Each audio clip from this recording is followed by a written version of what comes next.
I'm so glad you could come. This is going to be such an exciting day. I hope you enjoy it. I think you will. Hey, welcome to the Gentle Rebel podcast. My name is Andy Mort, and this is where we explore the intersection of high sensitivity, creativity, and contemporary culture. In this episode, I want to use our latest Haven Book Club read, The Forest of Wool and Steel, by Natsu Miyashita, as a doorway into conversations about purpose outside the realm of productivity, mastery without competition, and how to hear the proverbial sound of our creative spirit in ordinary, everyday life. I'm going to discuss the book. There might be spoilers, though it's not the kind of book where spoilers have quite the same impact as maybe a murder mystery or a twisting hero's journey narrative. But yes, if you have plans to read the book, then please maybe stop this now and go and read it, and then come back. And I would love to hear, your thoughts on what you made of it, and also what you make of what I have to say in relation to it. So, I think it's really about the kind of gentle rebellion that we can bring to a culture obsessed with those kinds of heroic journeys, and that sees kind of success as pertaining to only the accomplishments that we can measure through things like accolades and numbers and awards and those extrinsic, externalized metrics. If you've ever felt frustrated by society's narrow definitions of achievement, or wondered why integrity and slowing down and going deep feels at times kind of weirdly radical, then hopefully you'll find some reasons to be hopeful and cheerful from this episode as we explore this book. So The Forest of Wool and Steel by Natsu Miyashita is a novel set around a piano shop, and we follow Tumura as he sets on this journey learning piano tuning essentially from three mentors, Mr. Yanagi, Mr. Itadori, and Mr. Aquino, each of whom bring different angles and different elements for Tomura to absorb and grapple with throughout the book. Piano tuning is presented not just as a profession, but this kind of metaphor for a way of being, the piano being this forest of wool and steel, this source of life, this source of creative spirit that lies in the heart of all of us.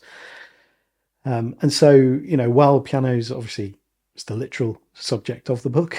This is a book about pianos. It's also a book about more than pianos. It's a book about how ordinary objects can become doorways to extraordinary things. It shows how a chance encounter with something that catches the sleeve of our attention can really bring the world to life, bring it into one of deep listening and an intrinsic desire to explore it, to learn it, to let it breathe, replacing the search for grand purpose with a gentler, more compelling curiosity through sensory attunement and gluey repetition. So Tomura's journey begins with a question that haunts the entire narrative in a quiet way. What if I hadn't lingered in the classroom after school that day? What if the teacher hadn't chosen me to help? I'll never know. And this isn't regret, or it's not about lost purpose or anything like that, but it's a kind of gentle awe at life's accidental turning and pivot points, not as the call to a predetermined destiny, like this thing that changed everything, but it was set you on the path to what you were always destined to do or destined to be, but actually just as the first step that led you to where you went next. And Tomura is shown as an unremarkable young lad, relatable in his observation, at least for me, that ordinary work is for ordinary people like me, that the errands that he ran at school were never the serious ones because important people did those. But the errand that he ran on that day, when he lingered, was to show the tuner through to the gym where the grand piano was. And that's where he first encountered this sound that grabbed him and wouldn't let him go, and that he didn't want to let go, that he was then drawn towards as he explores the meaning of this sound, what this sound represents for him through the rest of the book. And so it is at this moment that he stumbles into a world where sound vibrates through his entire being. He talks about his whole body trembling, like hearing color. And so there's this sort of synesthesia aspect to this, and that sensitivity is massively baked into this entire story. And I'll kind of get onto some of the ways that expresses itself in a bit. But yeah, from then on, he becomes mesmerized by the piano. And interesting, I think I get the sense that it wasn't the piano itself that gave him this purpose that we see and follow through the book, but rather the piano is a conduit for him to channel his innate sensitivity and his sensory response to what he hears in the piano into a craft that kind of connects him with something that is already resonating deep within. It's already there within him. And I think this is what sort of thing I describe as creative spirit. It's a bringing to life or catching the attention of your creative spirit, giving it something to breathe through and breathe into. And this idea gives us pause to sort of challenge our cultural obsession with finding our purpose. Finding the passion that or the thing that we are meant to do in life, and all these kinds of ways that we frame it and phrase it. And I think the novel really suggests that purpose isn't discovered like buried treasure. It's not this thing that exists in some kind of essential way, but it emerges through our response to these chance encounters. The piano could have been anything. It might have been a painting that suddenly became beautiful. Suddenly there was something in the painting. I saw this thing and I was like, oh, wow. Could be the taste of olive oil drizzled eggs, or the feeling of the ocean on your skin, locking eyes with an animal and seeing the universe staring back, or observing a seed fall from a tree and then over time watching that seed become a sapling and grow into another tree, as a sort of lens on the self-sustainability of living things within the community of all living things, the ecosystem of all things.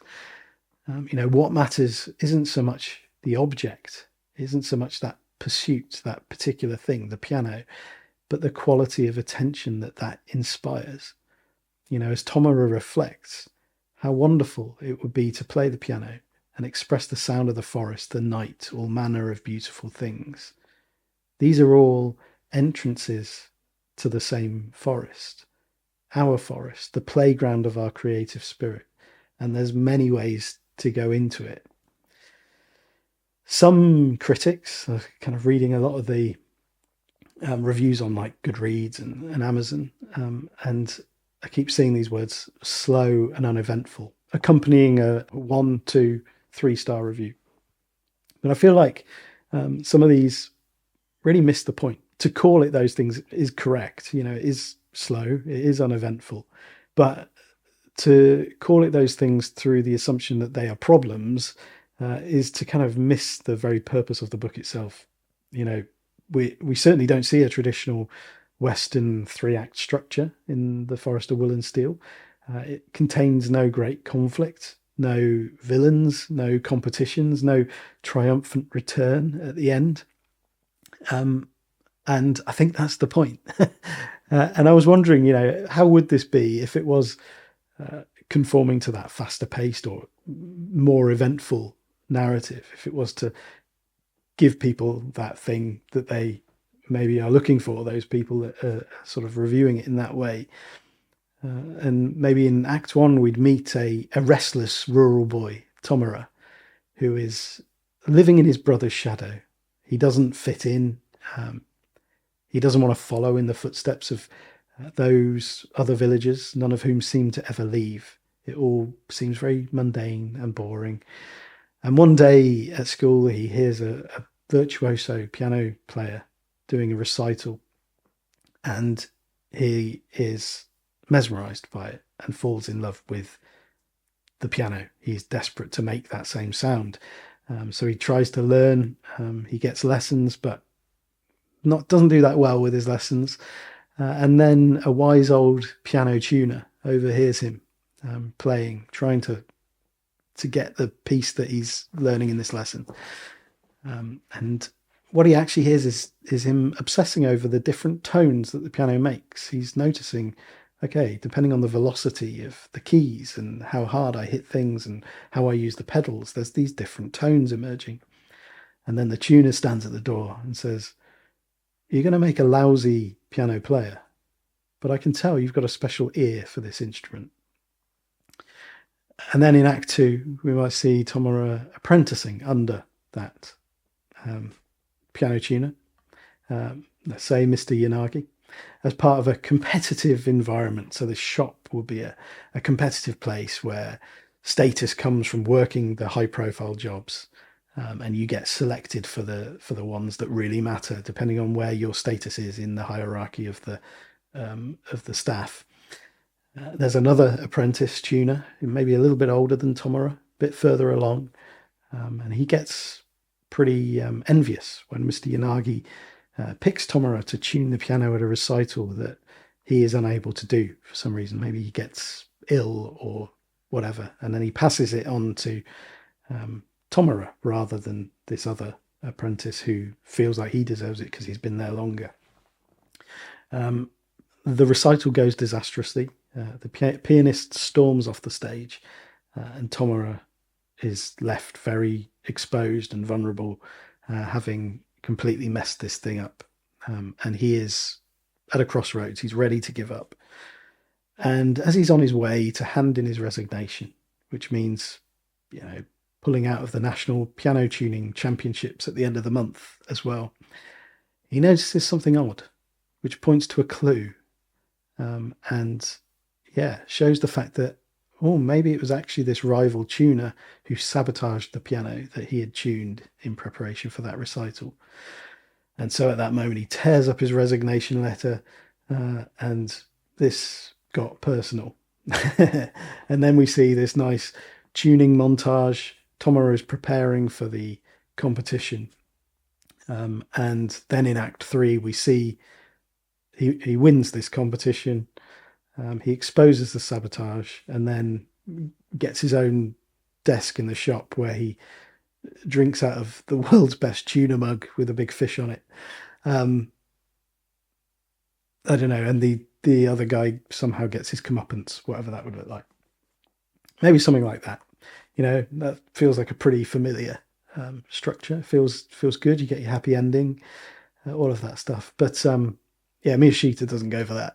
It was something remarkably different from that kind of 3-act structure, the coming of age, the hero's journey, maybe where Tomura would be then even returning back to his village at the end to open a shop and to show everyone the joys of the piano. I don't know. But instead it's a story where growth is measured in quietness of attentiveness. Not these grand accolades. There's no jostling for position between the members of staff. There's no envy. There's none of this sort of conflict at any level. And in many ways, you might think of the characters in this book as representing the trees in the forest, kind of accepting their place there. Once they understand it, knowing that no amount of wishful thinking is going to sort of change who I am at that level of being, and then accepting that and growing with that rather than resenting, resisting, or growing bitter. And so Tomura's apprenticeship isn't about conquering the piano, but it's about learning to collaborate with it. He says pianos want to be played.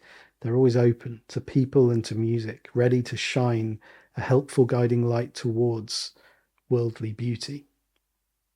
He's not trying to emulate and get ahead of the other tuners.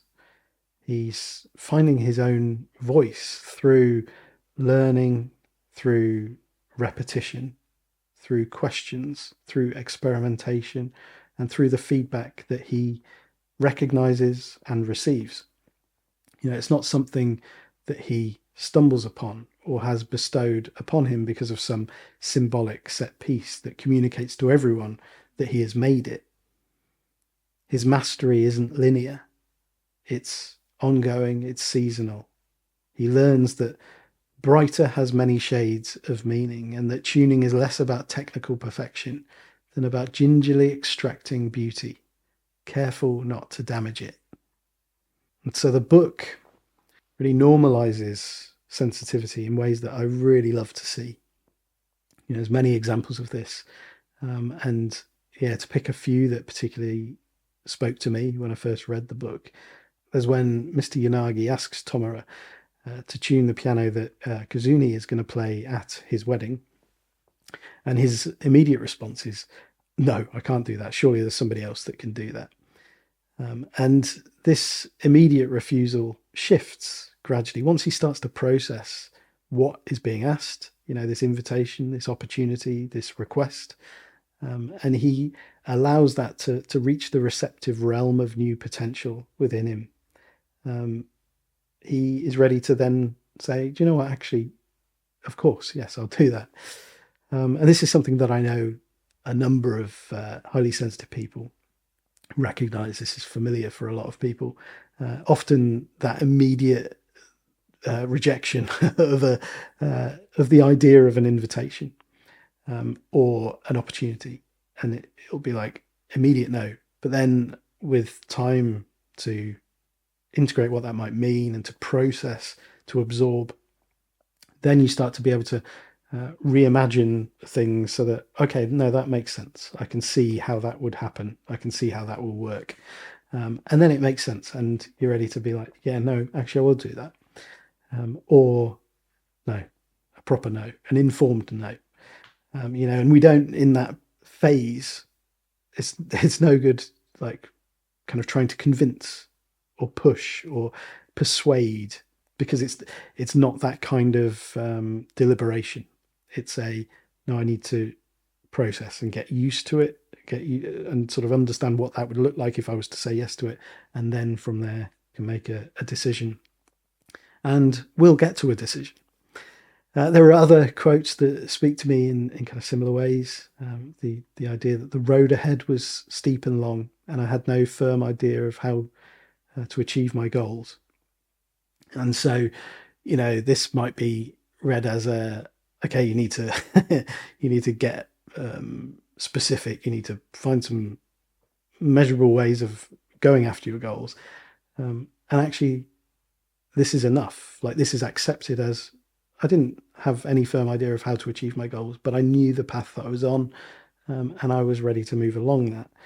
And there's a sense that, being on that path that you wanted to be on without having the clear route and the clear exact timing and actions and all of that stuff that will get him potentially to where he wants to go, that's okay.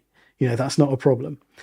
And also this awareness of how much he doesn't know is tied up in this.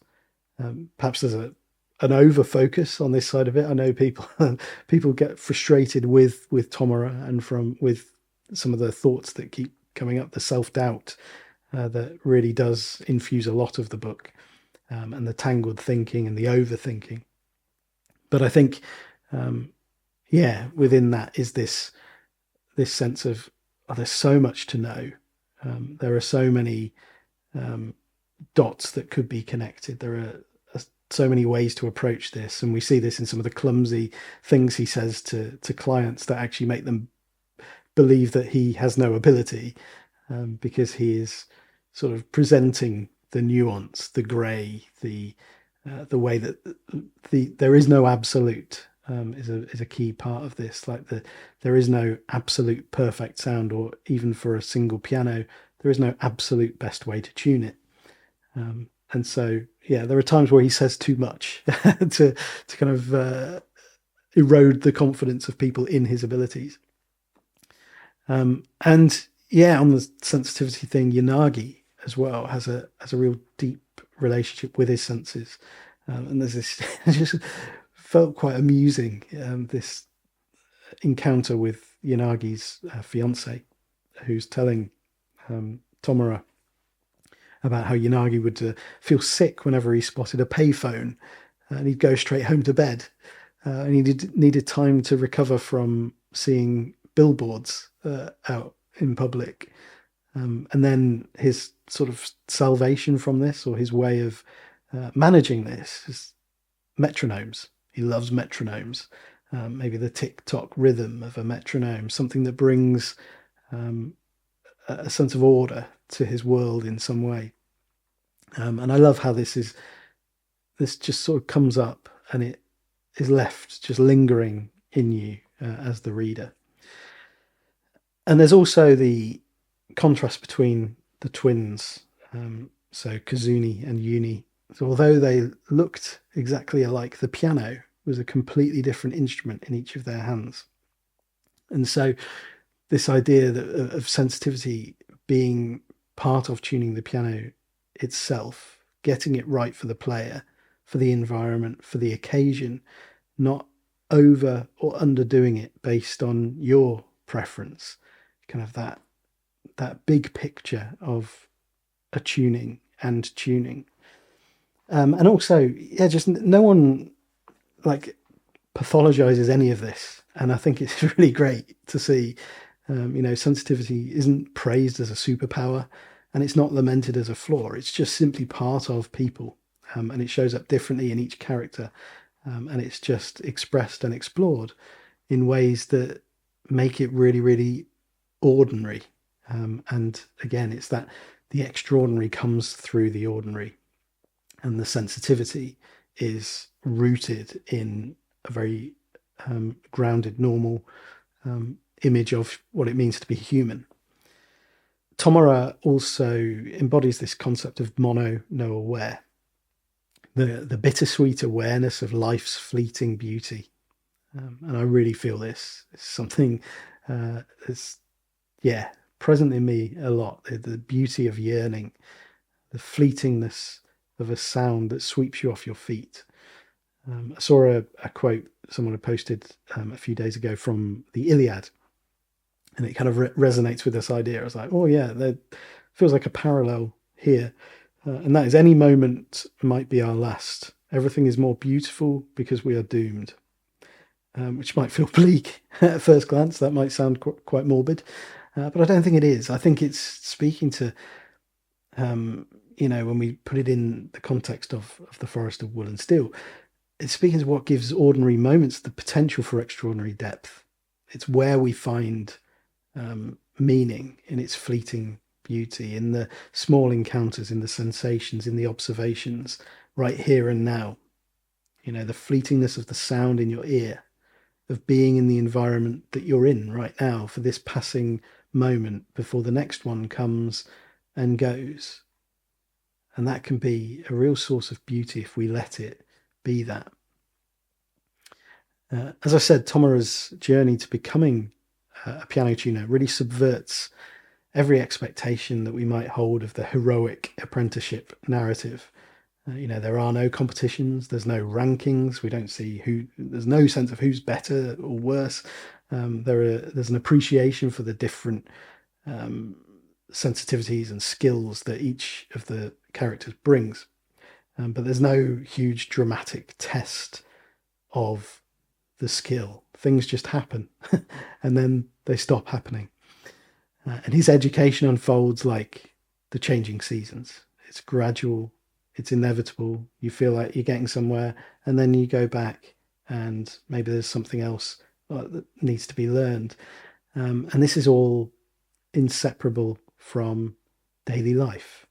There's no great encounter with a proverbial dragon. There's no going into the cave. It's just small everyday doubts about whether or not he will become a great piano tuner.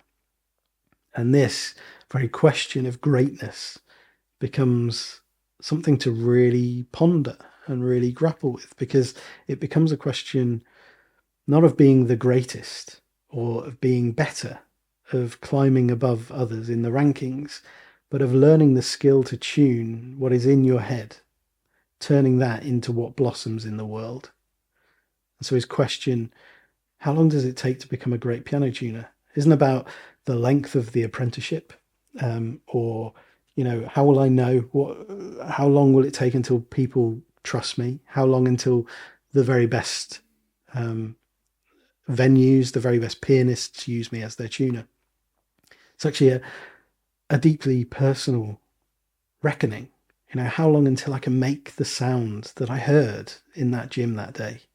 How can I, turn the sound that is in me, that thing that I know exists somewhere? How can I make that realized in the world? And so the novel sits with this tension that it might never happen. It might happen today, but it might then elude him tomorrow. The forest of wool and steel isn't somewhere to conquer, but somewhere to inhabit, humbly, quietly, embracing the mystery of it. And I feel a weird resonance with this idea now at this point in my life. I think, I have a sense of certain things making sense. Not knowledge or understanding, like not a cognitive thing, but maybe more how I intuitively experience those less tangible elements of life. The passing of time, the relationship I have with ambition, and the curiosities and inclinations that I know to be threads worth pulling at, and those things that I know actually I can let them be. I don't have to follow that. And this stretches deeper than language. I can't put it into words, but I've just noticed something change in me over the past few years in this direction. And this speaks to the idea that mastery isn't about conquering the instrument. It's not about conquering the thing. It's about learning to listen to it, learning to collaborate with it. And it's the same for us. Again, we've become obsessed with knowledge hoarding, of finding the right hack, of following the best program, getting the right formula for success, conquering life. And we've filled our senses with noise as we do so. The true pleasures of working as a tuner lie beyond the simple embodiment of the client's own mental conception of how the piano should sound. As proverbial tuners in life, it's possible for us to get beyond the pressure to chase the shoulds and the oughts. We see a gentle pushback against the beliefs underpinning hustle culture in this book. When Tomura's brother mocks him for saying a piano's sound contains the whole world, this mirrors what we might sometimes see in society's disdain for wonder and depth, or a sort of mocking of those things. Tomura says, music is there to help us enjoy life, not as a means to outdo everyone else. The piano is one way that we can see the interconnectedness of things, both beautiful and terrifying. And it's in this sense, it does contain the whole world. We enjoy the useless and the precious. Tomura knows the names of trees. That's all. It doesn't serve any purpose.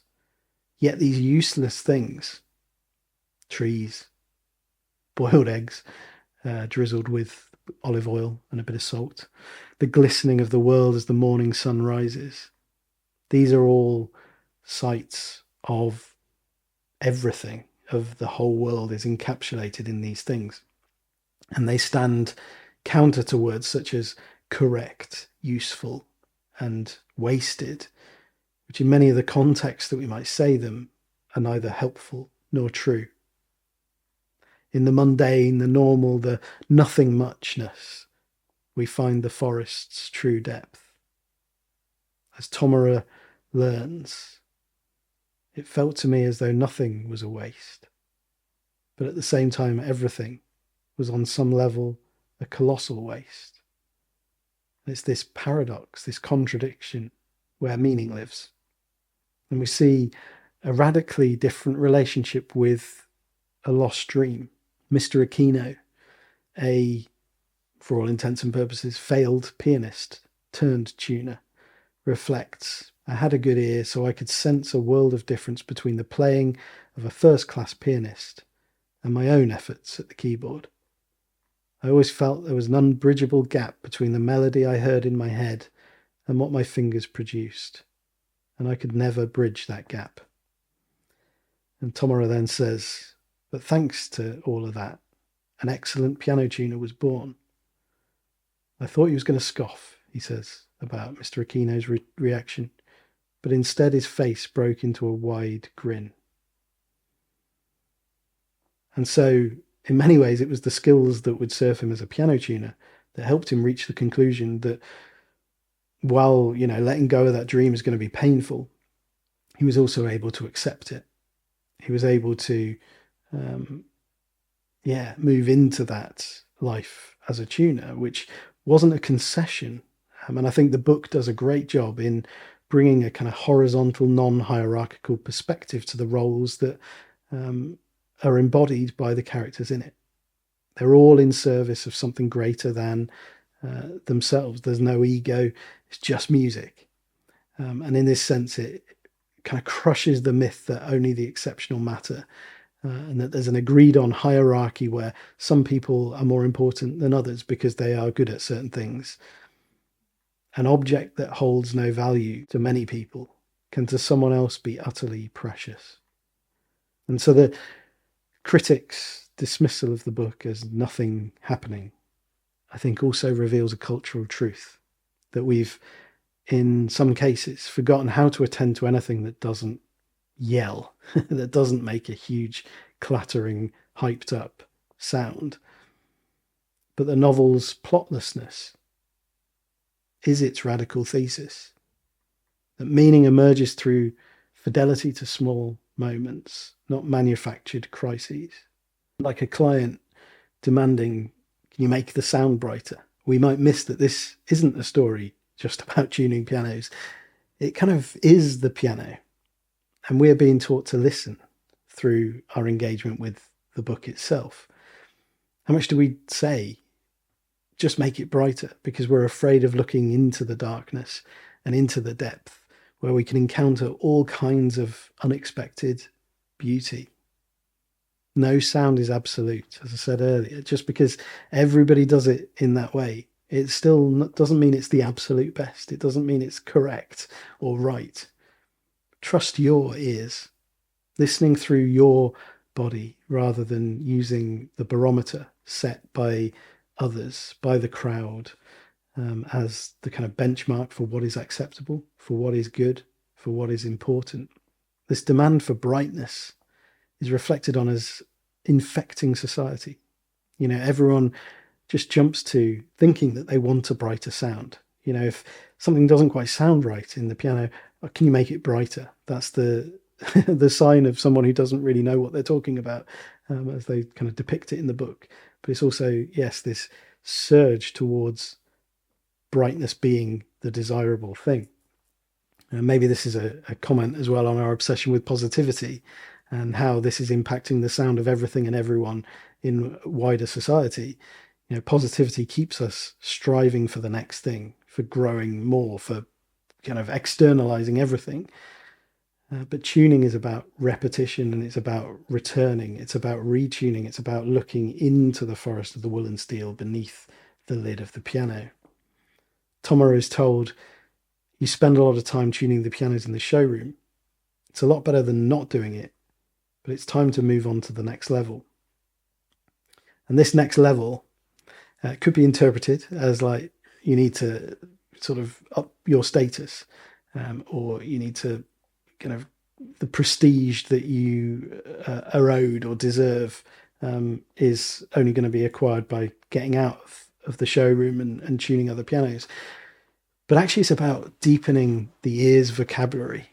Having mastered as much as is possible showroom pianos, Tomura discovers richer challenges in the instruments marked by life in other contexts. A family's old piano that's an heirloom, carrying generations of imperfect harmonies.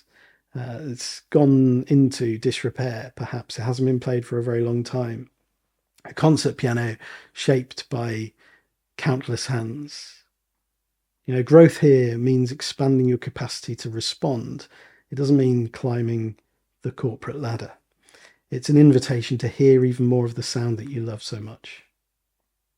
And so, as I finish, I want to, just bring a few things that we might reflect on as a result of engaging with this book. I think embodies the piano's refusal to be consumed, demanding instead to be lived with. Music isn't something that we listen to in order to finish it.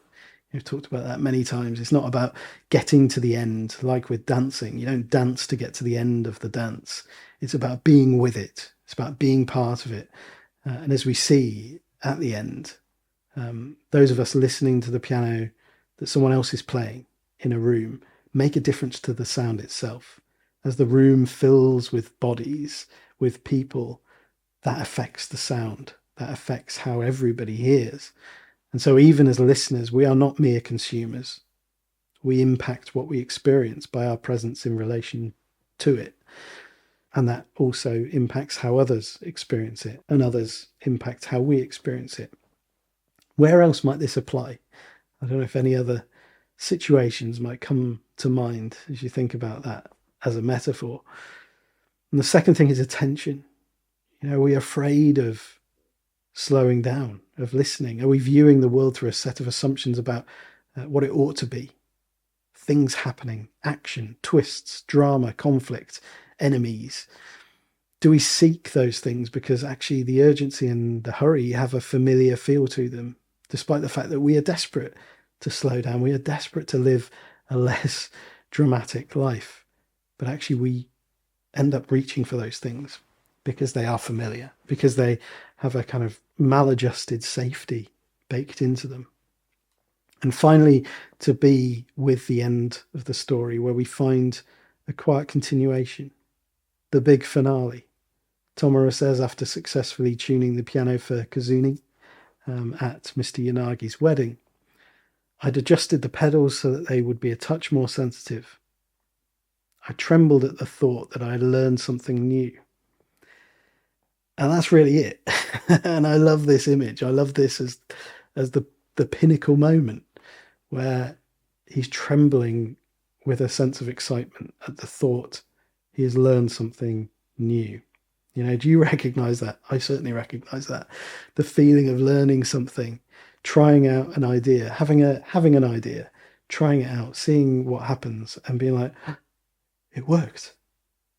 And that is like one of the greatest gifts that we can ever have in life, in my opinion. So there are entrances to the forest all over, and there must be so many routes to walk through it. I'd love to know, have you read this book? What did you make of it? Interesting. I'd not come across it until it was recommended by one of our Haven members as a contextually with the conversations that I'd been having with Kendra Patterson last year about Kisho Tenketsu and the difference between that structure and sort of 3-act classic Western narrative structures. And though this isn't Kisho Tenketsu, it certainly has flavors of what you get with that. And yeah, I'm just delighted that it was recommended. I'm really glad that we read it as in our Haven book club. But yeah, I'd be interested to know if you've read it and what you made of it, or if you haven't read it and anything that I've said has spoken to you. I'd love to hear from you. Please do get in touch, leave a comment or send me an email or drop me a message. And yes, that would be lovely. Cool. I will leave it there. I'll be back again soon with another episode of the Gentle Rebel podcast. Until then, do remember that you are an artist and the world needs your art. Now go and make somebody's day. Bye-bye. So shines a good deed in a weary world. In disguise, we can be, we can be, we can be, we can be, we can be, we can all be angels in disguise.